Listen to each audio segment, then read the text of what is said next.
Yeah, so today I want to talk about something that I haven't talked about previously. I think I talked about it a little bit, but I think it's very, very important. And it's the research that actually goes into copywriting, the research that goes into putting something, describing a product or service in words and getting someone to take action towards buying it, towards, any type of action towards that product or service or any idea, whatever you're trying to promote. So there's this notion that you know the actions that we take are indicative, or they show us the information that we have access to.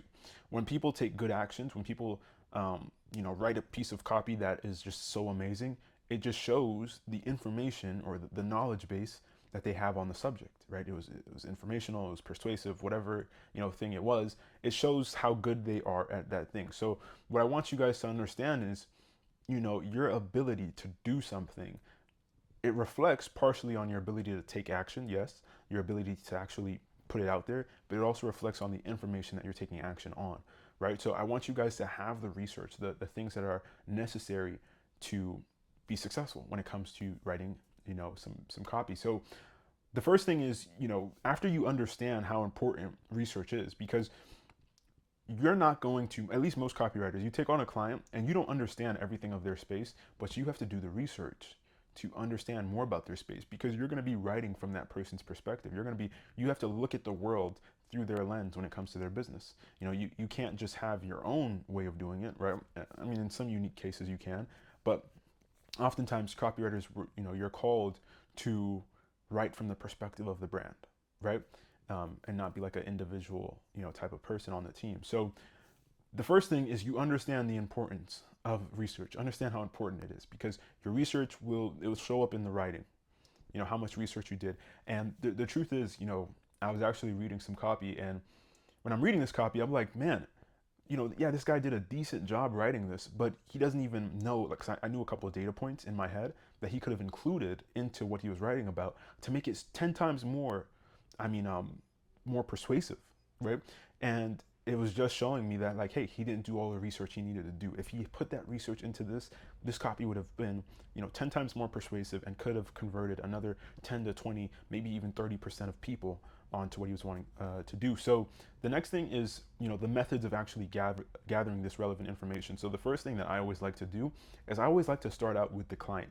So you go to your client and you say, hey, what information are you actually consuming? Where's your head at, right?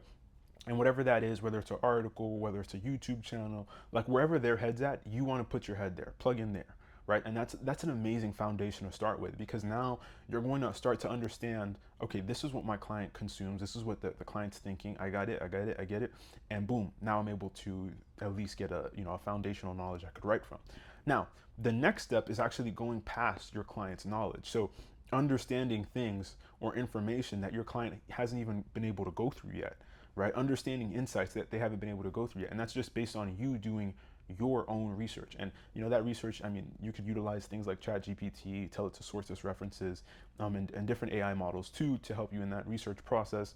But what I would honestly say is, like, you don't want to underestimate things like books, like, because this is the truth.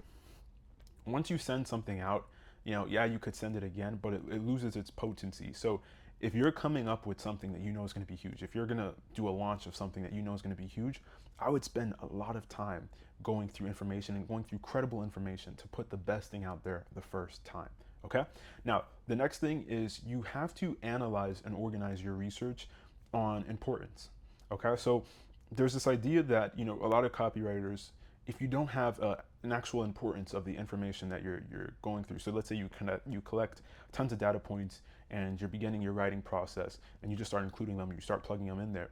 What will happen is you won't put emphasis on the bigger things or the more important things. So you have to understand, hey, this is something that once I put this in there and I explain this concept very well, guess what? This person's going to be like 70% or 60% already sold on my thing once they get through that first point in this email or in this, post, whatever, right?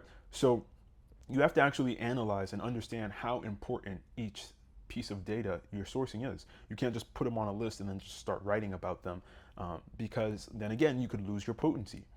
There's certain things that matter more to people in your space than other things. Okay, so after that, I want you guys to use, not only, you're not only going to analyze information and put it into your work, but you're also going to collect data points from what's working.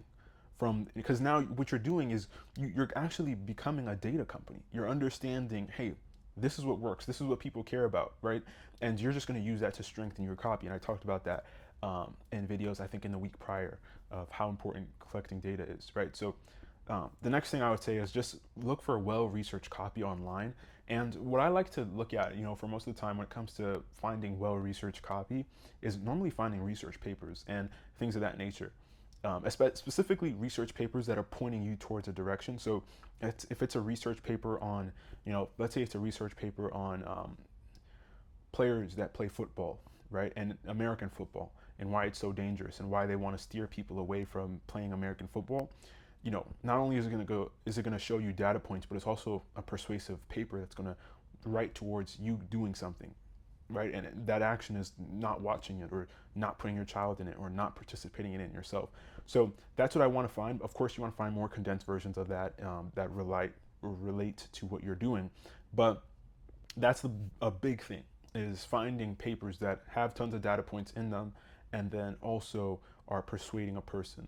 You don't want to read something that's just pure research. You want to read something that's research slash persuasive in terms of getting you to take action in a direction. So, I hope this video was helpful. If you guys are looking for some more tips, I'd definitely say download the free course.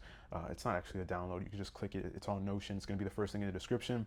Gives you guys tons of resources to get clients, a CRM, scripts you guys could send, stuff to manage, the people that respond to your setting, all that stuff, right? So go check it out. I'll see you guys in the next one. Peace.